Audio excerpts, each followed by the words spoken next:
લોહાણા એટલે કે રઘુવંશી કેવા હોય કે લોહાણો લેરી લાલો હોય, ડુંગળીને બહુ વાલો હોય, વેપારમાં કાયમ પાકો હોય અને અડધા ગામનો કાકો હોય. રઘુવંશી હવે માત્ર ડુંગળી જ વેચે એવું નથી.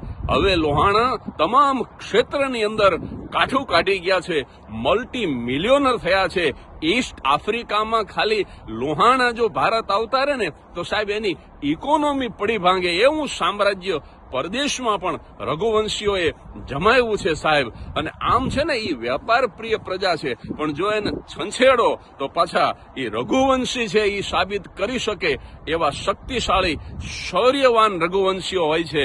અને વીરપુરની અંદર એકમાત્ર જલારામ બાપનું મંદિર આખા વિશ્વમાં કે જ્યાં લખવામાં આવ્યું છે કે અહીંયા કોઈ પણ પ્રકારની દાન ભેટ સ્વીકારવામાં નથી આવતી.